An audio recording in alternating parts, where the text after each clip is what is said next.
I'm sure that many of you guys have heard about the Chuck Wendig situation just today when it comes to the Star Wars franchise as a whole for Shadows of Vader. So I wanted to discuss about this further and what Chuck Wendig had to say about his firing. This is Mike Zero here. If you guys are new to the channel, do make sure to subscribe to see future Star Wars content.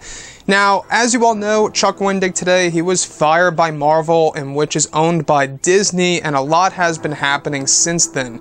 Now, Chuck Wendig on Twitter has been blocking a lot of people. He's been going through a lot on social media, and this is all in turn because of very offensive things that he has put up on Twitter that eventually got him fired by Marvel and Disney, etc.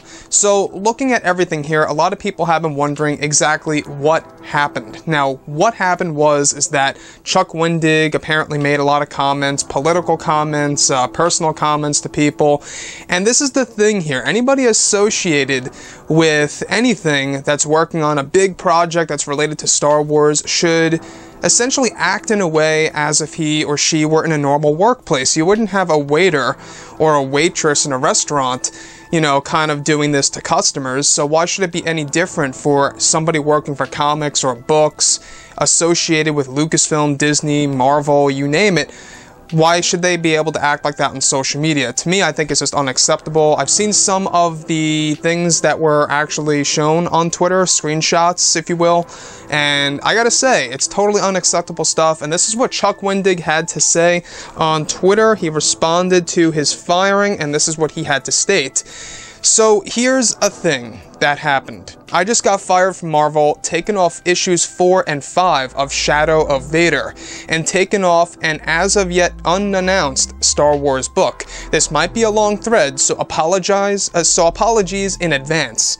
So that's what Chuck Wendig had to say to the entire situation right now. So he was taken off issues 4 and 5 of Shadow of Vader. So he wasn't doing the whole entire comic line of Shadow of Vader as many actually previously thought.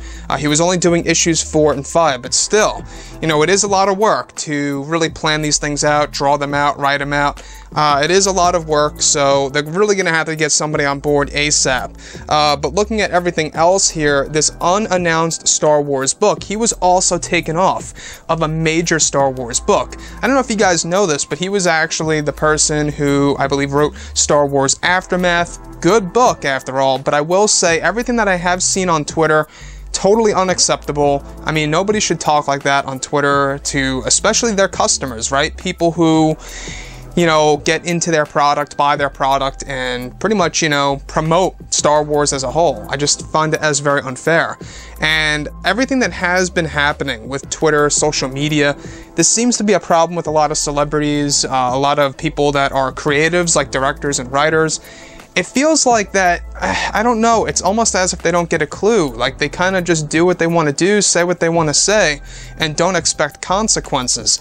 And in this case, we saw this happen to Chuck Wendig, and a lot of people are agreeing with his firing, and a lot of people are also disagreeing with his firing. It's a huge discussion today. A lot of people are talking about this, and I figured I would, you know, talk about his response, which we just went over. And turns out it's not just Shadow of Vader that he was fired from. He was also taken off an as of yet unannounced Star Wars book.